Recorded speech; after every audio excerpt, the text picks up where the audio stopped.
The Ferrari F40, probably one of the greatest cars ever made and certainly one of the most iconic. Made in 1987, this car was bonkers in almost every way. It was the most powerful car Ferrari sold, with the car developing 471 brake horsepower. And it was also the most expensive, with a price tag of $400,000. The engine sat nicely in the middle of the car and was a 3-litre twin-turbocharged V8. There was, however, good reason for using the twin turbos, as this car went from 0 to 60 in just 3.8 seconds. There is no surprise, however, because it was made largely out of carbon fibre, aluminium and Kevlar, and with almost no luxury, it is purely a driver's car. The steering is immediate and precise, and while this is only a game, it still gives you a sense and feel of what the car is doing and how it is going to react to the next bump or turn. This car was also the first car to break the 200-mile-an-hour barrier, with a top speed of 201, or 202 as some people say. But it also showed that it beat the Porsche 959, which was so much more of a technologically advanced car, which showed you don't need technology to make a car go fast. But a lot had changed in 5 years, and it was the Jag Xj220 that was now breaking records. 213 mile/h top speed to be precise. Despite being the length of the battleship, the Jag weighs nearly the same as the Ferrari, so when you put a twin turbocharged V6 in it that produces 542 horsepower, which is quite a bit more than the Ferrari, it's no surprise that the Jag is the faster of the two in a straight line.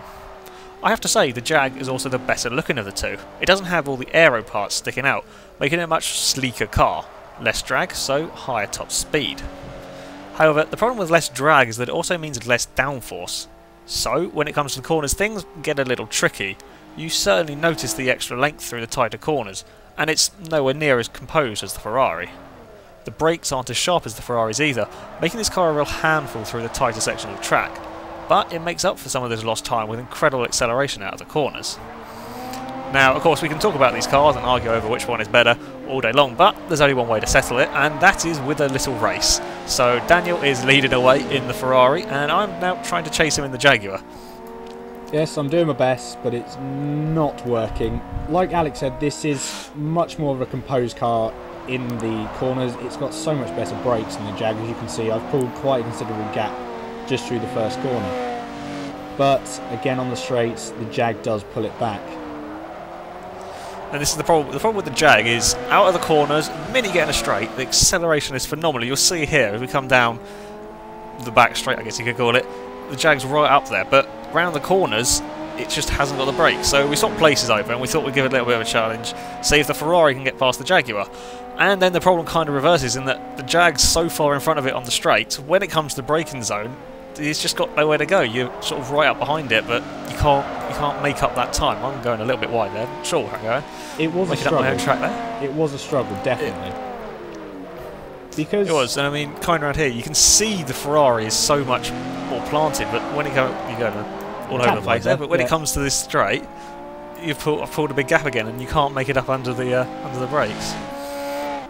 It is incredible that, you know, with one of the cars in front, it is hard to get by, but you put the other car in front, again, it's still hard to get by. There's really no change. I go a tad sideways here, but that's just the nature of the car. Yeah, you get a little bit sideways. After, I don't know, probably 5 laps of this, you had a little scare. I got bored and decided you went straight in the back of me. Yeah, I got bored and decided to wet myself. I think we better call this one off before we have a big crash. Yeah, there's going to be a big crash. There's just 2 expensive cars. At some point. Now, of course, we've seen these 2 race, but just how fast do they go around the track? Of course, that means handing it over to our tame racing driver. Now, I'm going to try something a little bit clever here. Hopefully, I've managed to get the video synced alright, but we're going to run the 2 laps side by side. I'm not sure if the syncing's quite right, but Here we go. So off the line, both cars are very quick accelerating. The Ferrari's actually a little bit quicker off the line. The 0 to 60 time is a fraction quicker than the Jag. However, once the Jag gets going, it really is unstoppable. Now, coming into the first corner, and as you can see, the Ferrari's a lot more controlled. The Jag, you have to brake an awful lot earlier, and it feels a lot heavier, even though it actually isn't. Around Chicago, and both cars are actually being fairly well behaved. There's no oversteery or understeery moments from the two of them, which is kind of a surprise. The Jag is more of a handful than the Ferrari. Now, coming up to the Hammerhead, this is one of the trickiest corners on the track, especially for the Jag, the larger of the two cars. The Ferrari is being nicely within the lines. A little bit of oversteer on the X, actually. The Jag is being better behaved at the moment. Now, coming down to the follow-through, and the fastest section of the track, this is where the Jag is going to make up some of the time. It hasn't quite got the downforce through the follow-through. He has to lift off more than he would have done in the Ferrari, but through here the Jag is going quite a bit faster. And coming up to the second to last corner, the Jag has made up quite a lot of the time that it has lost over the course of the lap. Round the second to last corner, and both cars are looking fairly well composed. Ferrari's going a little bit sideways, the Jag's all over the place and kind of makes a jump and across the line. Now, we know that the Ferrari has beaten the Jag, which isn't particularly a surprise, I don't think. No, I mean, I the don't Jag think is very so. quick in a straight line. I mean, the Jag is good. I think the Jag was good for the top speed, but I think in the corners it just wasn't there. It wasn't all there, but still a really good time. There's half a second in it. Yeah, so the Ferrari F40 did a 1:16 dead, which is near enough the same time as a Zonda and a 2013 Viper. That's really not that bad for a car that's, what, 20 years old? Car, 25 years old. Yeah. You wouldn't think it at that time. Yeah, the Jag is up in 13th with a 16.5, not that far off the F40, and it's faster than a Corvette ZR1, which is quite impressive. Now, the big question is, which of the two cars would you have? Would you have the faster, probably better-looking Jag or the Ferrari? I would... It's a tricky question, actually, because they're both, in their own way, they're both really iconic cars. They're both technological achievements, if you would think that, but I'd have to go with the Ferrari.